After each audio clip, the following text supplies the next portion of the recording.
Welcome, everyone. So, to tonight's forum on redefining manhood, I'm pleased to have you all here.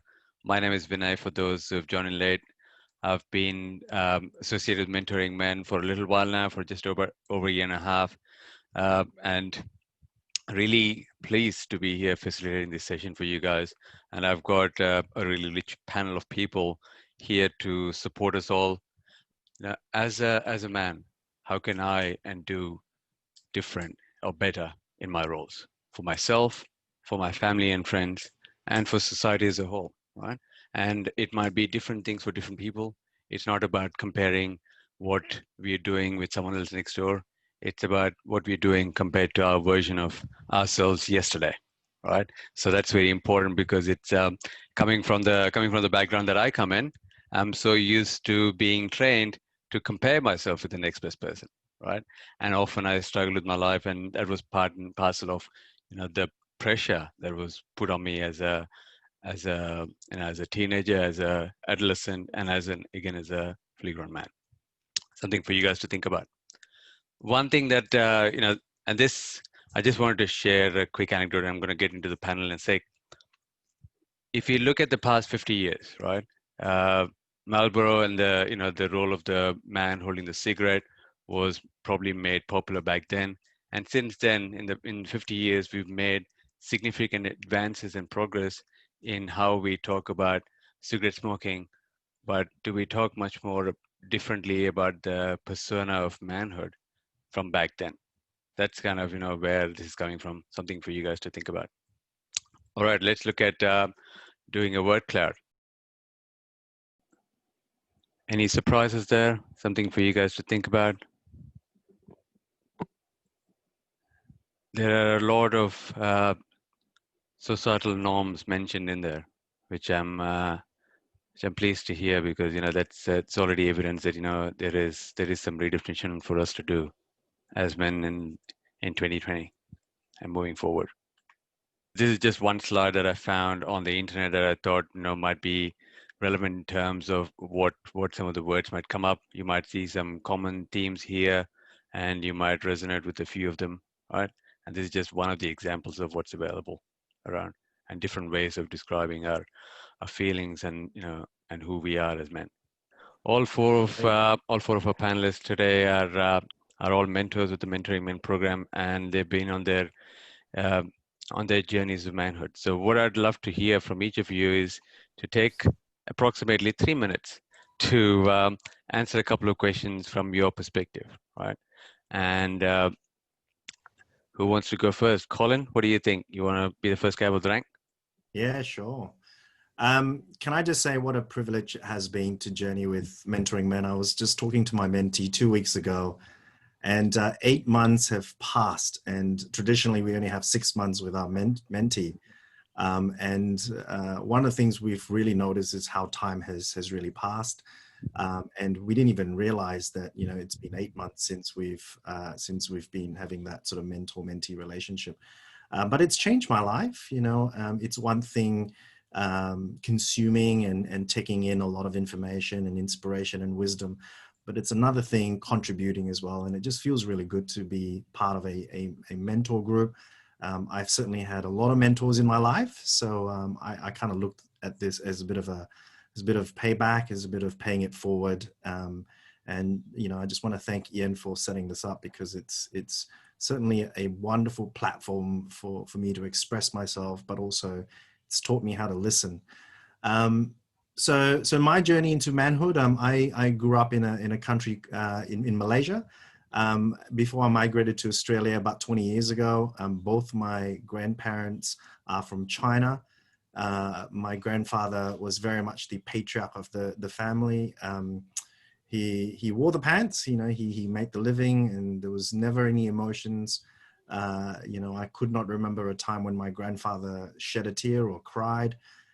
So there was no tears at all. And it was manly man. And I think growing up, I kind of saw that. That was largely my experience.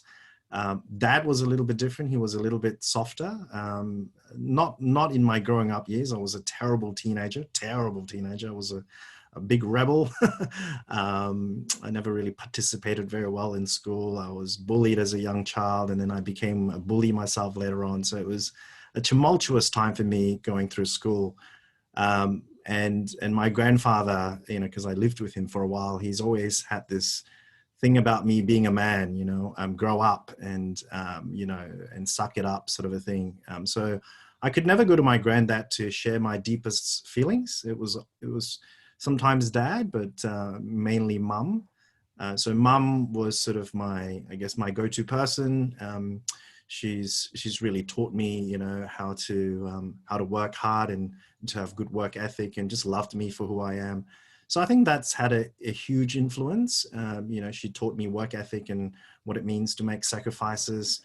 And dad, for the longest time I've known him, he's always said, Colin, as long as you do what's right and what's fair and what's just, you'd be okay.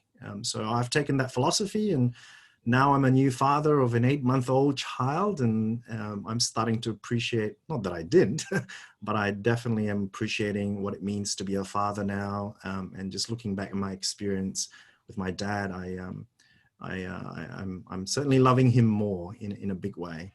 But so that's how it's formed me. And for those that don't know, I've got a business background. So I've had a lot of business mentors that have mentored me over the years. Some really, really influential mentors, and mentors that have done big things in business. So I know the power of mentoring, and so, yeah, so that's my journey. I'm not sure if it's a journey into manhood, but just journey into life as per se. Thank you, Colin. I'm sure thank you for that. And there's more questions coming up. So keep it keep it all coming. That's good stuff. And thank you for finishing on time. Appreciate it. All right, Bryden, what about yourself? You want to go next? Yeah, sure. I mean, I grew up in a bit of a lower socioeconomic environment, and my parents separated when I was quite young, probably around 12. So my dad actually wasn't really present much in my life, and we were estranged for about at least 20 years. So, growing up with my mum and having three sisters, they played a large part in growing up. My dad wasn't around to learn how to shave, or to kick a football, or any of that. And I had to learn how to do all that on my own. So talking about manhood, I think I'd probably have to describe that the influence of the absence of my father has made me become more independent and seek out knowledge and educate myself, and to teach myself more than having those leaders or even male role models in my life, but also learning about myself as a person, and in the reflection of maybe strong women in my life. So I could learn how to be who I am, or manhood, in the reflection of women, and that's been quite powerful for me. And so I traveled quite a bit when I was younger, and traveled overseas, and there's been a big focus on my education. Currently on my third degree and going through a number of careers. Now moving into psychology, I've learned a lot through those, and reflected a lot on my development. And being a gay man, being male, plays a large role in my life, and so being involved in that community, that LGBTI community, I've also learned a lot about different forms of manhood. So regarding, people's different sexual identities or even gender identity, and learning about the perspectives of how other people see their gender. And it's been offering me a great opportunity to reflect on how I see my gender and sexuality, and actually just to sit with that and think about it, which I probably wouldn't have done beforehand if I hadn't met other people with who were different from me, and allowed me that time to reflect on that. I've had a number of mentors in my life, even starting from seeing a website which was called 30 Days to Being a Better Man. And one of those days was making sure that all your shoes are shined so that you never know if you've got an emergency and you've got to use one of those shoes. But it actually said to go out and seek out a mentor. And in my career, the only person that I could approach was actually a woman. And she was my first real professional mentor, and she was great. But I should probably say that after 20 years, my dad was quite an anxious man and quite an aggressive man, and learning that he had cancer, I reconnected with him and redeveloped a relationship before he passed away. And it was very tough, and he pushed back a lot. And I afterwards, after he passed away, I compared a lot to see whether he would have done the same, and I don't think he would have. So sometimes I reflect on what is the measure of a man and manhood, and I think it depends on different times that people grow up as well. Yeah. Anyway, I've gone over time, so. Thank you, Braden. Thank you. Appreciate your honesty and vulnerability. And this is what makes these forums so unique, is the opportunity for all of us to respect and acknowledge what we've been through. So thanks for that. Chris. Thank you for having me. Yeah, I picked up on a bit of what Bryden said. I should probably say a little bit about myself, as well as being Ian's neighbour and one of the first people, I think, to train through Mentoring Men. I'm involved, I suppose, in that volunteering aspect of the community, and I find it tremendously rewarding and great to reach out to hear all these perspectives from other men. I'm a photographer. I'm part of a busy production company. I mainly shoot commercials and make short films.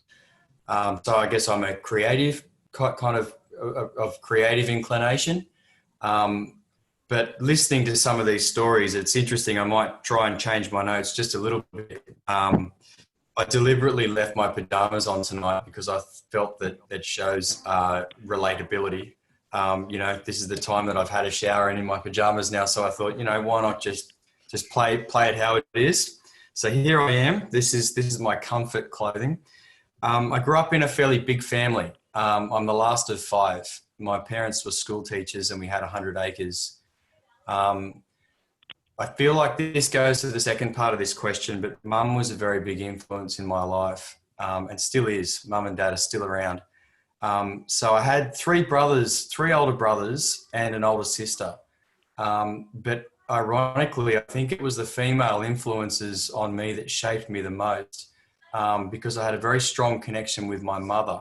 And my dad had been through quite a lot in his life, and I suppose was a bit of a closed shell. And I still have a bit of trouble relating to my father, but I actually think my mother has been probably the greatest influence on how I think men should feel and behave. And she's probably kept me the most accountable to a sense of one's own value. Whereas my dad's demonstrated it, my mum's really taught it. And that's a slight difference in that influence. My journey into manhood was slightly unusual. And I nearly didn't mention this, but I was a ballet dancer for about 6 years. Mum was very culturally inclined. And so I went to a lot of theatre and was part of a creative world without really realising it until I went to school and realised that I thought about things in a slightly different way. So I went to see a lot of Bell Shakespeare and saw a lot of piano concertos and, highbrow, lowbrow stuff, just part of mum's sort of induction into creative life. And so I sort of took all this for granted a little bit. And at the age of 7, mum enrolled me in ballet classes, and I ended up doing really well at it. And I got to about 11 or 12 and I faced, I suppose, a choice. I was offered various scholarships and told I could make a career as a ballet dancer. But I also had a real love of sport. So I had this really unusual balance.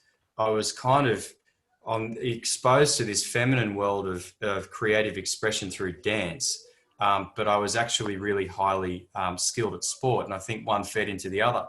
So what used to happen was that my peer group would question why I did ballet and they would try and tease me, but I was really good at keeping it water off a duck's back, because if it would come to sport, I'd kick everyone's ass and I was the fastest, the quickest and the best at various different sport. And that kind of offered this antidote and gave me permission to go and do this other stuff. Interestingly, it probably wasn't until high school that stuff became more difficult to deal with as part of my past. But so there you go. I came from a big family. I had culturally progressive parents, middle-class teachers, probably very strong left views growing up. And now it's nice to have a creative career where I think a lot of that teaching's come through. And as I'm sure we'll get through later, ideas of manhood have been shaped through that career. Thank you, Chris. Thank you. Such unique stories, as you can hear. John, it's time for your unique story, my man. Thanks, mate. First of all, thank you, Ian and everyone, for giving me the privilege of listening to me. I guess I should start by qualifying myself for this conversation. First of all, I am a man, right? So I think that ticks one box. I have done most manly things at some point in my life, right? According to the man box we were looking at earlier. So sport and, I've achieved things in sport and achieved, I've held drinking records. So that's been pretty impressive. I don't think anyone will ever beat one of my drinking records set at my local rugby club when I was a younger bloke. So, I think generally, I've won more fights than I've lost. So generally from a sort of, typical Australian place, I reckon I qualify to comment, right? Now, but interestingly, when I talk about my journey to manhood and the main influences, they're really tied up because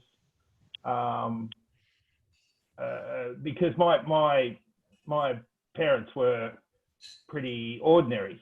It wasn't a terrific. They didn't have a lot of skills or a lot of bandwidth to exercise what skills. They were great. They were good, honest Aussies trying hard to look after their family and create a life when they carried goodness knows what damage into their lives, and that of course impacted all of us. So my father was pretty hopeless as a role model. There was a lot of anger, some violence, all sorts of weird, wonderful things going on. So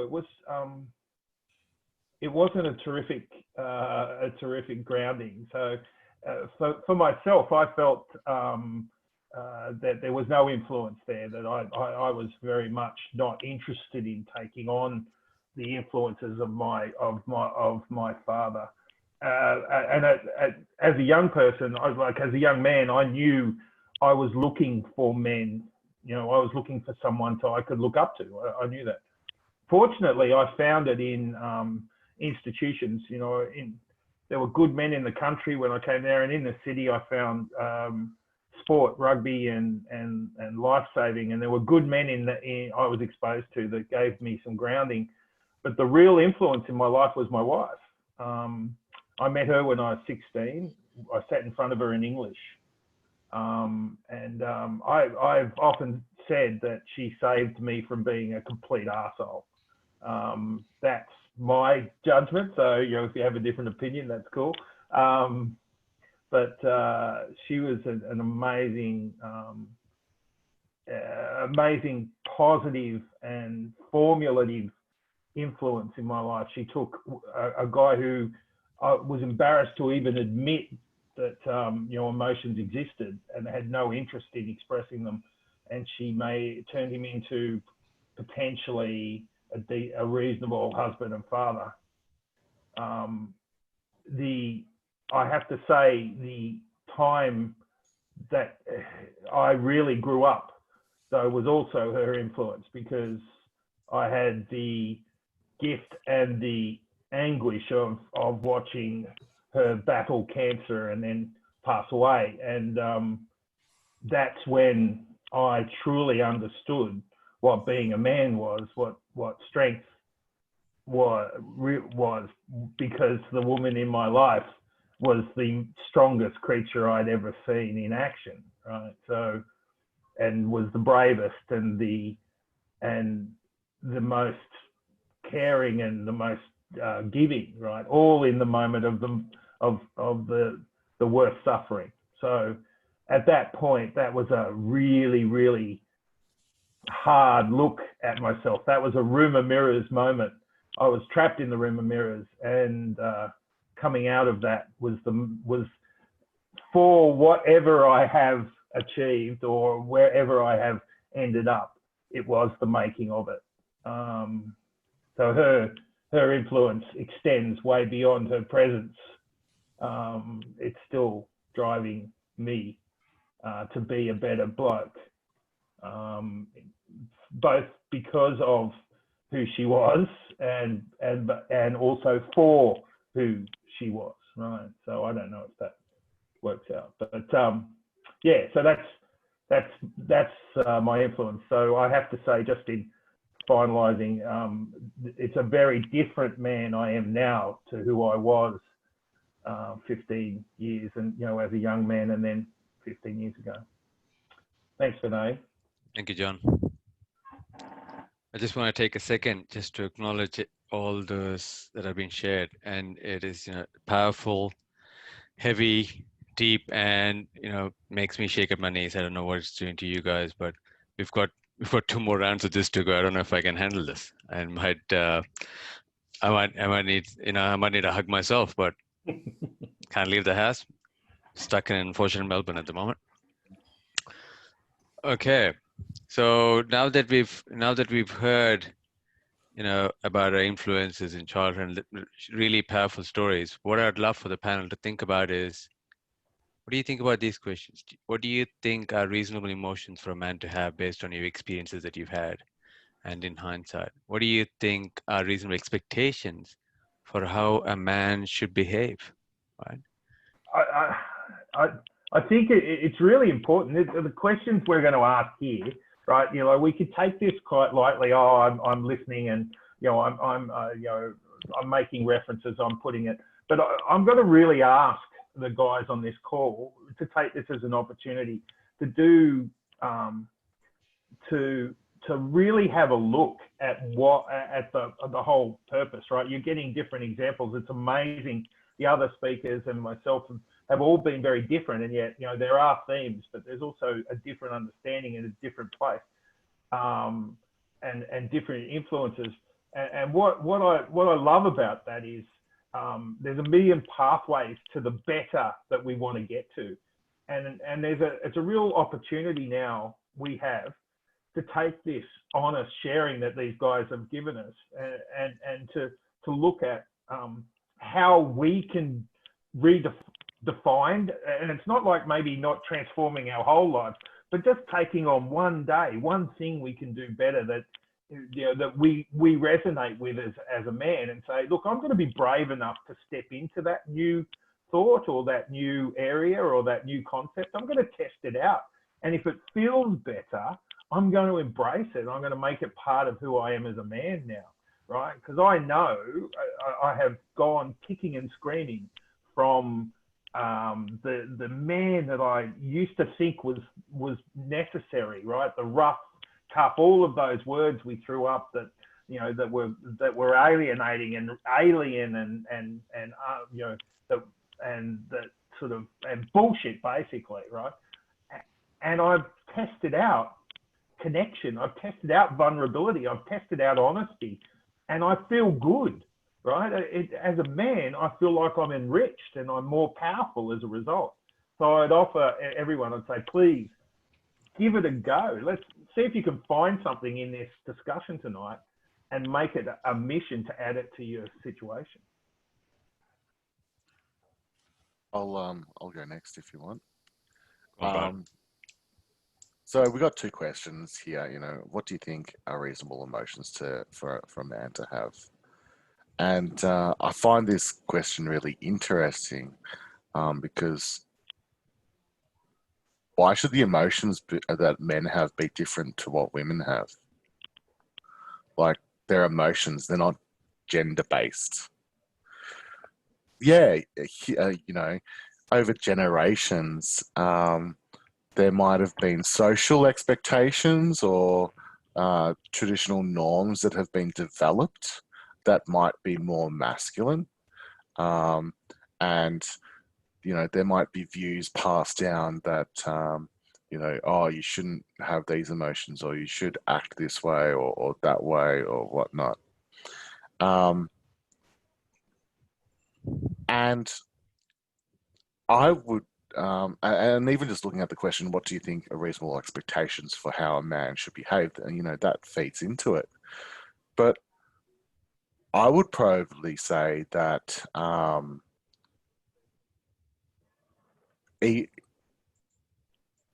being a man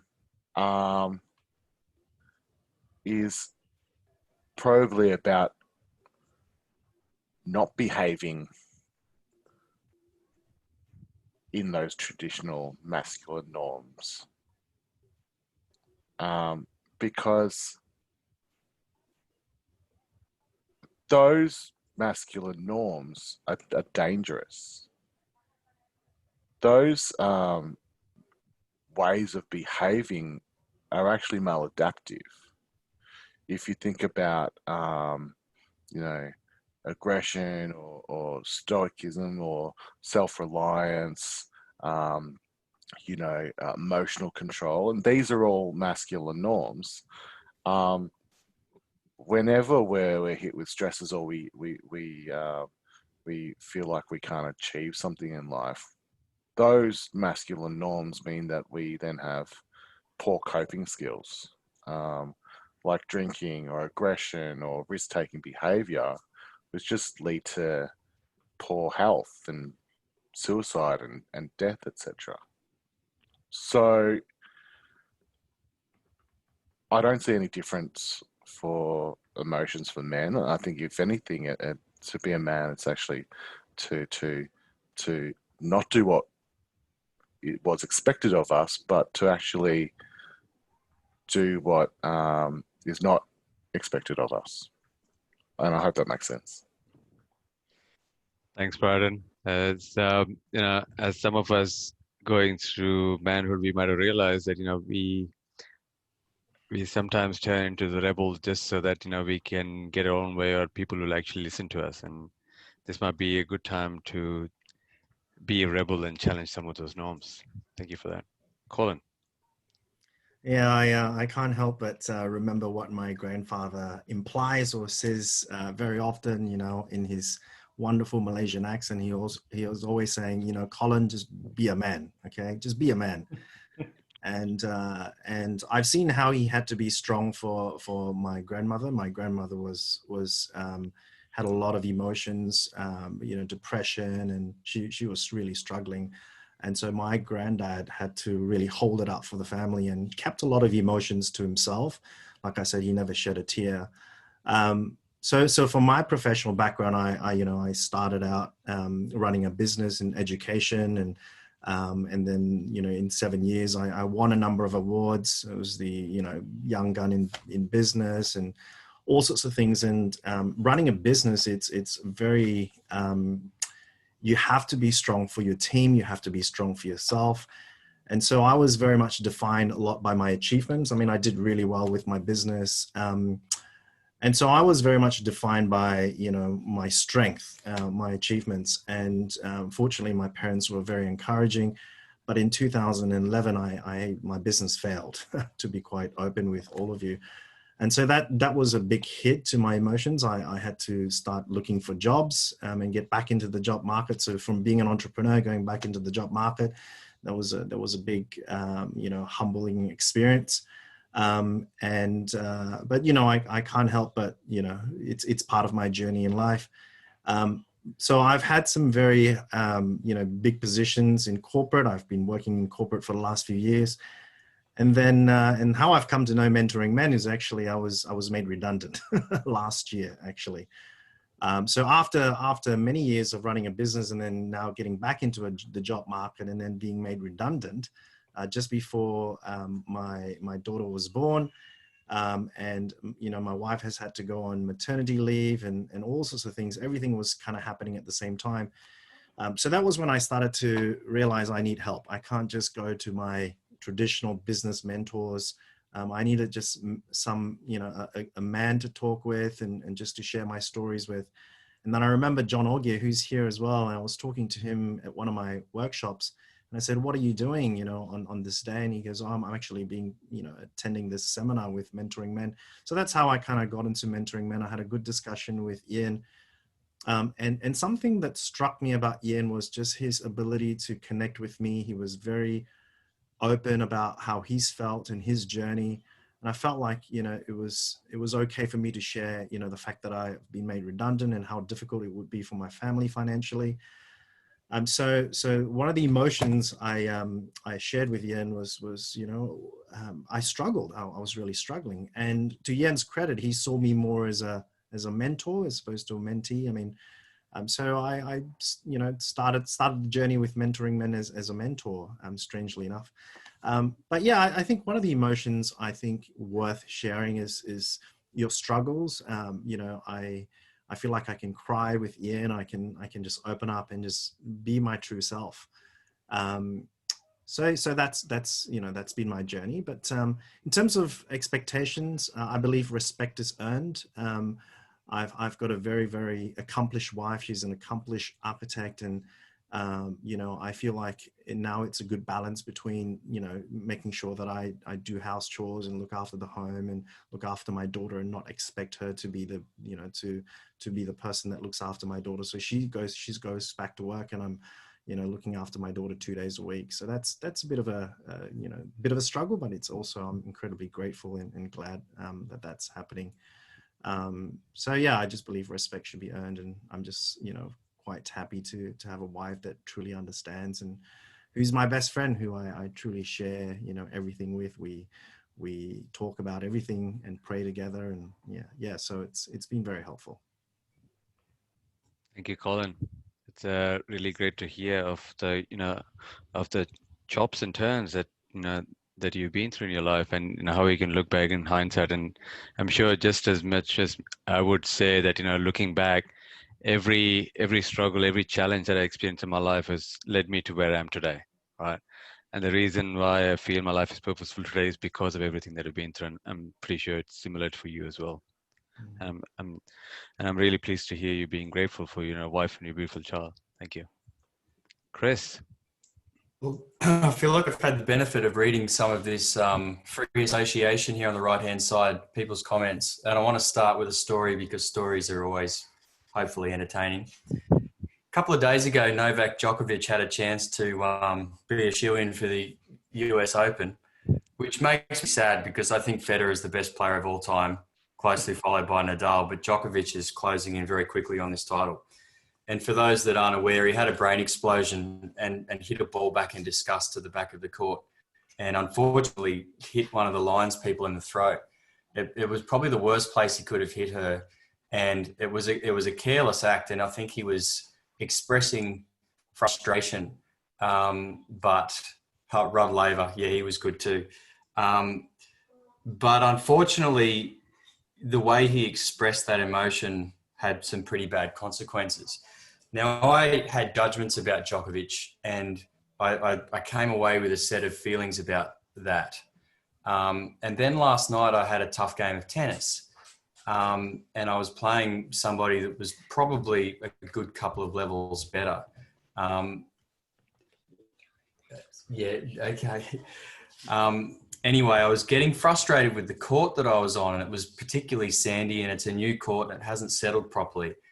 And most times I'm prepared to play on it, and I regulate my emotions by saying, don't get upset with the court. Everyone's got to play on it. There's no advantage. But this particular night, we were assigned a different court. We were on court 10. Ian will know this court. And there was a last minute change. Lo and behold, we're on court 5, the new court. And so I hadn't prepared myself mentally for what I was going to go through. Let's say I was pretty kicked around on the court, which was kind of cool. Like, I feel like I learned some lessons, but I slipped over a few times at crucial points. And the third time I slipped over, in a brain snap, I threw my racket behind me pretty hard, and I turned around, and it was a Djokovic moment. Luckily, though it didn't hit anybody, my racket went up and over the fence and smashed onto the concrete, and everyone kind of stopped. It was a bit of one of those, did that just happen moments? And I felt instantly bad. The guy that I was playing was a particularly good sport, lovely, gracious man, coaches my son. And I felt like a douchebag. And I suppose I have responsibilities and expectations. So I feel like these two things are weaving together. So excuse me if I'm being long-winded, but I put pretty high expectations on the actions of my kids. And if I'd have witnessed one of them throw a racket in a tantrum during their lesson, I'd have been pretty upset with them. And I'd have felt that it was my duty to punish them for that. And so I was very sheepish. I apologized to everybody, but it just didn't feel like, I'd rather have not have done that. So despite the fact that, I think I'm reasonably mature and pretty adept at being able to control my own emotions, I'm only one brain fade away from doing something stupid. No one got hurt, but I think, if you live by the mentality that you shouldn't let your kids do anything that you wouldn't do, then you should reverse that and say, perhaps you shouldn't do things that you wouldn't suggest that they do.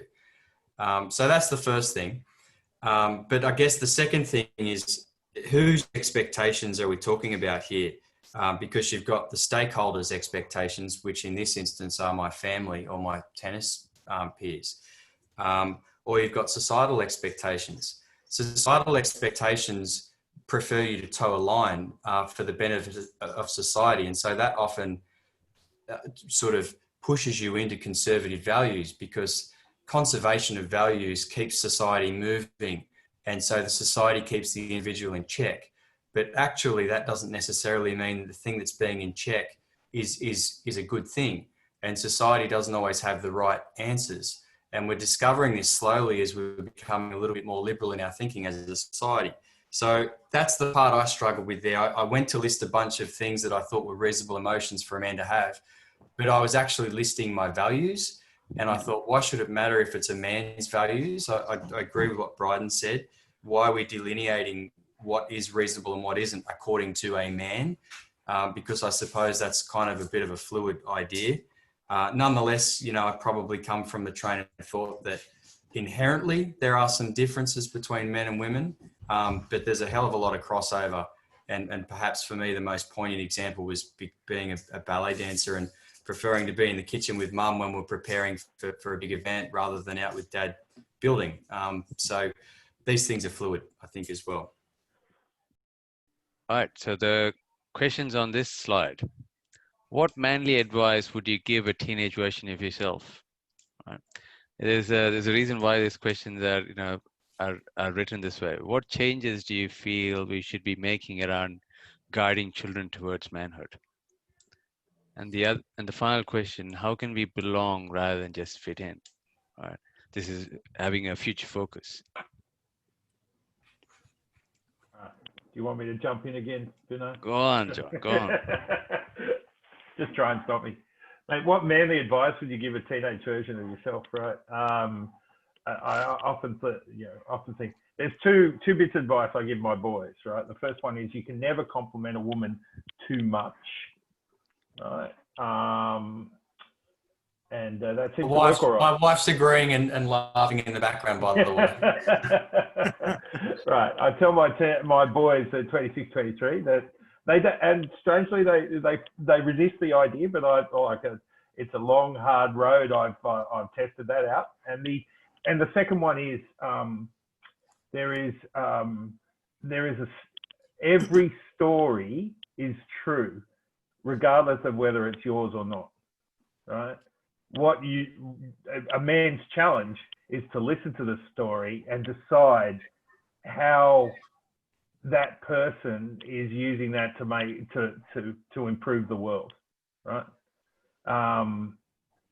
Their story, your story, every story is true, right? And it's the measure of a man to listen and understand someone else and acknowledge, appreciate someone else's story.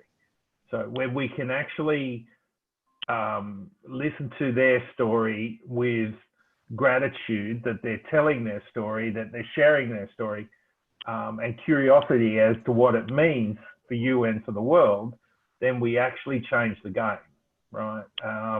As a man, I feel like I'm in control of who I am when I'm able to be honest with my story and to be grateful for yours, right? And what changes do you feel we should be making around guiding children? We are not equipping our young men, our boys, our young men. We're not equipping them with any kind of soft skill that is needed in the world at the moment. We're giving them hard skills and hard facts, and we're not guiding them. So here's the thing I would recommend. If you stand next to a man, you know that your job to connect with him is going to be about holding yourself back, sharing, being curious, being generous, right? You're going to have to negotiate with another man. Give your children the same generosity, right? You are not the arbiter of all things wise and wonderful. Take yourself back down to their level and actually treat them like humans first and children second, right? Negotiate with your children as to how you can best serve them, because in that service, you will find the respect they give you will allow you all of the strength and leeway to help to guide them. But when you just insist, right, then you're actually creating a barrier and using fear to raise children. And we want our children to be brave and strong, not fearful of being wrong. So, and how do we belong? I don't care. Love is the secret to belonging. So just love people. It's all the crazy people that make the beauty of the world. Thank you, John. Not a power struggle, hey? Doesn't need to be one. Doesn't need to be It one. can be a sharing of experiences. Thank you. Brian, do you want to go? Sure. I mean, I'm on the panel because I'm a gay man, so to add a bit of variety to diversity, so I may as well talk about that. But I don't want to talk about it from a homonormative perspective, and for those of you who don't really understand that, that means we know about the things being from the perspective of a white male, and not necessarily being representative of everyone. And that's the case within the LGBTI community of gay men talking for the rest of the community. So I'll address all these questions, but I'd like to focus on rather than just men, but trans and intersex. So what manly advice would you give a teenage version of yourself? I'd probably say that you don't need to be manly. I mean, you could look at me. If you see me down the street, you'd think that I'm pretty manly. I mean, with my beard and everything. There's lots of different subgroups within the LGBTI community, And most would say that I belong to what we call the bear community, and you can't get much more masculine and manly than the burly bears in that sort of subgroup. But like I've mentioned before, those sorts of things that you use as a yardstick to say that you're a man can actually be quite harmful to your mental health.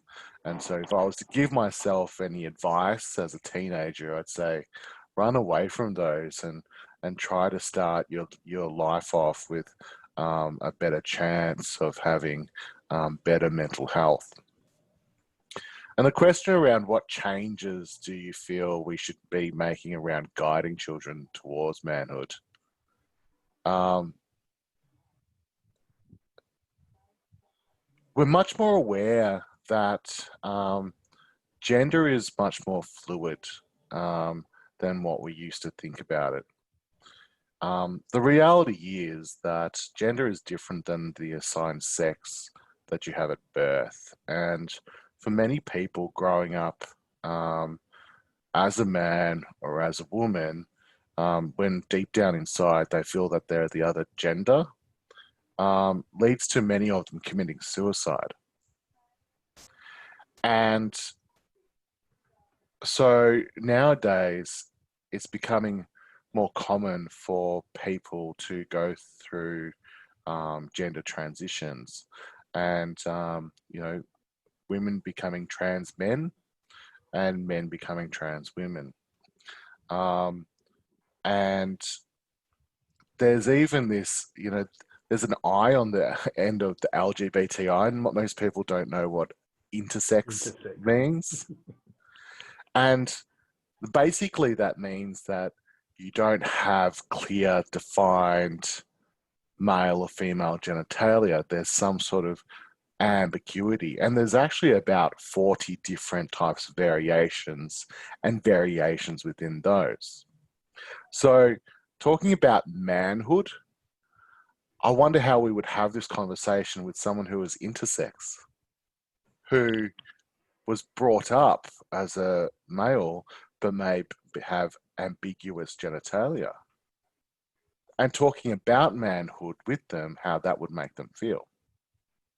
Or if you're a parent of a child who is intersex, how would you make decisions around raising them when it's unclear whether if they're female or male, or you might know they're biological, but their presentation is different?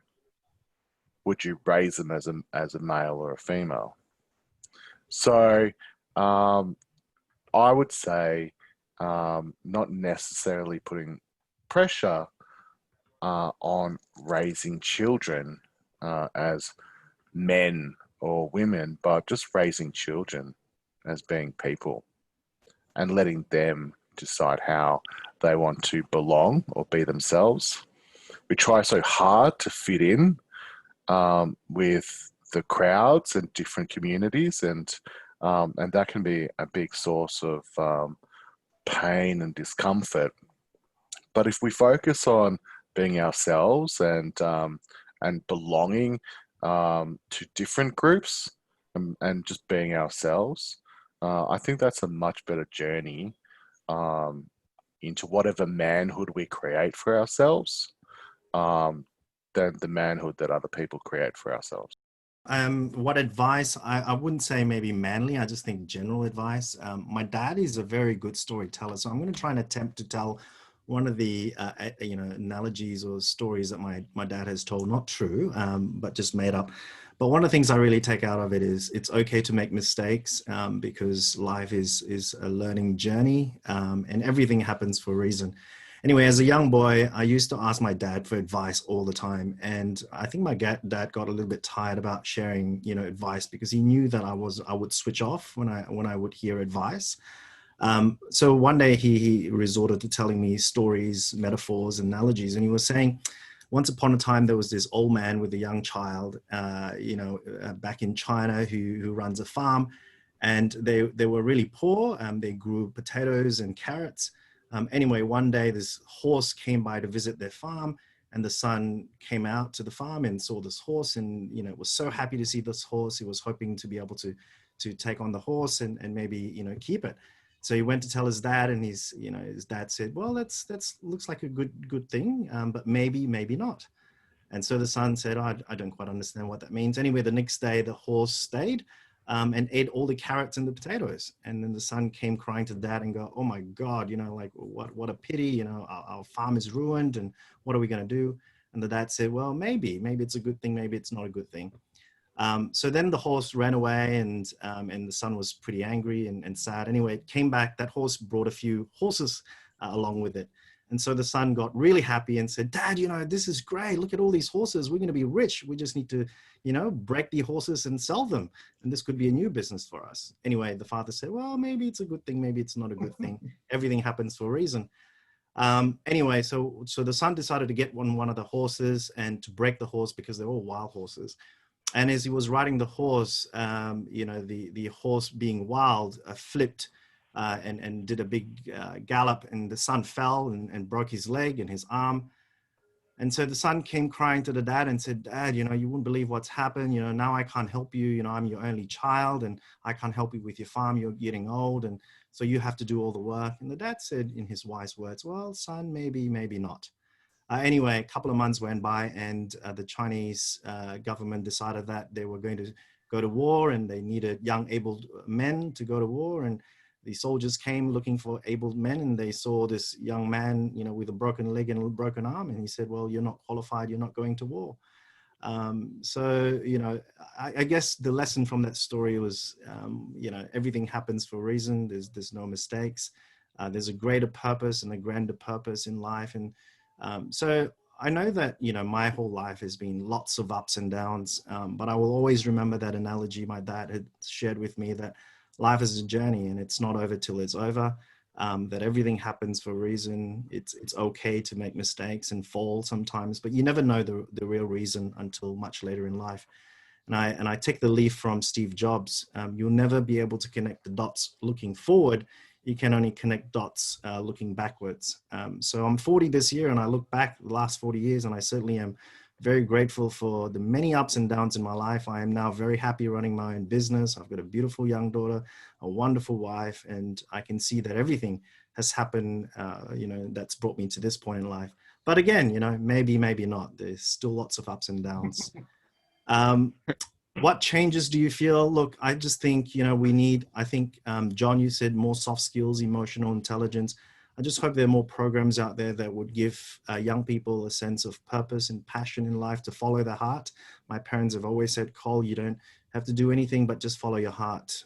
And they've always been encouraging about me starting my own business and doing my own thing. How can we belong rather than just fit in? I don't know the answer to that question. I've never really belonged. I've always been the black sheep. I've always been, different. But one of my good friends said, just be beautiful. Just be you. Be you. Anyway, thank you. Thank you, Colin. You definitely belong here in Mentoring Men, mate. If nowhere else. Thanks, Chris. Over to you. Okay. I guess advice for the teenage version of myself, maybe to be less cautious. It's funny, I'm probably not the kind of person that looks back with a lot of regret. Though it might have helped for an older version of me to say to a younger version of me that the feelings that I had that I thought maybe was sadness or fear might have been anxiety, and knowing a little bit more about who I'd become and where I came from, that was an underlying thing that I felt a lot. So I'd probably reassure myself about that. Don't know that that's necessarily wisdom surrounding masculinity. Yeah, maybe I'd just caution being too bold or brazen about strengths and downplaying things a little bit. I don't know, where I grew up, there was, ironically now, I think a good dose of it would be good in society, but, there's this idea of the tall poppy syndrome, and if you rose too far up or you thought too highly of yourself, you get cut down. And that's one of those double-edged things. You know, too much of that stops anyone from really producing anything remarkable, and not enough of it leads to narcissism. And I think we're seeing a lot of that lately.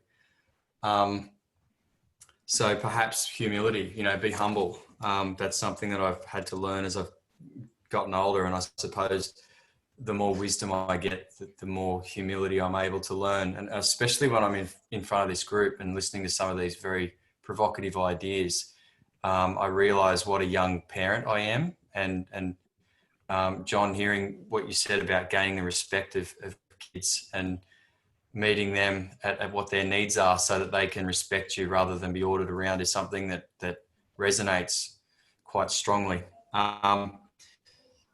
So I guess I'd say trust your values a little more, and maybe also don't seek so much the approval of others. I think I'd find that quite liberating as a teenager. The changes I feel we should be making around guiding children into manhood. We have an interesting sociological experiment at the moment with this thing called COVID, and suddenly everything that we've taken for granted is being thrown into question. Why work, the kind of work we do, our roles as people, as friends and family, whether we're lousy partners, whether we're good partners, whether we're good sons. It's all up for grabs. But one thing I've noticed has been lacking, that I think I was lucky enough to get, was this societal value shaping. And I don't mean that in a traditional conservative sense of going to church and being told what to think or being challenged with what to think or believing in something, although I think there's definitely a place for that as well. I'm talking about the willingness for society to shape us. And I think there's been this, might be too strong a word, but a narcissistic push in the last 15 or 20 years, and hedonism and narcissism have suddenly been okay. And this gets back to the tall poppy thing. I just wish there was a little bit more of the cutting going on sometimes, so that people can point out the vanities that we've adopted. And along with that comes something that leads into the next question, or what would I be doing around the children? Maybe saying that what pleases you is not necessarily good for you, that it absolutely can be, but one and the other aren't necessarily linked. They can be two separate things. So I think we should be speaking up about what we value in life and letting children hear these ideas. For example, I think we use our phones far too often, and I think they've become a symbol of anti-socialization, and they do wonderful things as well. I have one and I used it tonight to contribute to this discussion. But we've take a look at a train station at everyone with their heads bowed almost in prayer, in the worship of themselves and the lives that they're indulging in. And what are these things, and who's questioning it? I don't hear people questioning it. So I'm constantly trying to question this with my own kids and create an awareness about the way we use technology and the way we think. And so I think creativity plays a very big part in that, and the willingness to be wrong and to try things, and that life is ambiguous, and that we need creative solutions more and more as time goes on. So I don't know, maybe I chucked in a little bit of stuff there that wasn't necessarily related to the question, but belonging and fitting in, I'd have to thank my wife for her perspective on this, because I struggled a little bit with it. But I've got some notes here. Belonging is unconditional and fitting in is conditional. I think one thing I had strength with growing up was a sense that I didn't need to fit in, and that I had a very strong sense of self. And I thank my mum for that, I think. So, you know, one is concerned with the cohesion or the concentration of values, and the other's concerned with the compromise of values. So I'm not sure what the answer is, but I feel like I know a little bit about the question, you know, that one's about compromise and one's about concentration. So I suppose our willingness to do things that are good for us and others, rather than just things that please us, is probably a good place to start. What is your strength as a man that frees you from the stereotype based on what you've heard and what you've discussed in your breakout rooms? And while we're doing that, if you also have any questions of the panel, we'd love to hear. We're almost coming to the final moments. We aim to finish to as close to 9 as possible. I do. I'd like to, can you hear me? Yes, Yep. John. I think as a foundation to that, we should define what actually is the stereotype. You know, being as there's so many men in the world, what is the stereotype? Is there a stereotype? And then we can discuss what is the strength of a man that frees you from that stereotype. Yep. I would suggest the freedom comes from not allowing yourself to be stereotypical. Yep. Non-conformist. Each of us as men, you know, we're on our own journeys, on our own personal journey of, you know, how we define manhood for ourselves. And I think it needs to be in a way almost flexible so that it can be stretched in different directions based on what skill is enhanced as part of, you know, our journey and the experiences that we have with our loved ones through that process. What draws and what brings us together is a sense of equality and the respect that we have for each other, and belief that, you know, we, through reflection and through our own self-awareness, we can start to express ourselves, you know, better as, you know, as who we are emotionally, and through vulnerability and, you know, trying to stay accountable and taking responsibility for where we've been and where we're going to in the future. So thank you for your undivided attention, and thank you for participating, and thank you for the comments and being here. I know it's you know, it's difficult to be on a Wednesday night when you got family at home calling, so I appreciate all of you for making the time, and I'd love to hand it over to Ian to bring us home. Thanks, Vinay. It's just prompted me to, I keep a copy of our corporate beliefs and values, which I just want to quickly read through. Passion to support all men in their life journey. Inclusion. All men are welcome regardless of their background or beliefs. No man walks alone. Integrity. To be authentic and genuine with each man, and commitment to help build better relationships and stronger communities. And we put a fair bit of thought into this. I think they're incredibly consistent with what we're seeing tonight. I love the diversity that's here, the wisdom that's been shared, the openness, the vulnerability, and I love hearing people's stories. So this has been fantastic for me. So I've learned a lot from this. I want to thank Vinay for hosting this. So I want to thank the panel who shared, Colin, Chris, Bryden. I learned a lot from you tonight, mate, Bryden, and also for John for the I guess the key influence of women in many of our lives, and I relate to that. My mum was a huge influence, and the biggest most impacting mentor in my life was a woman.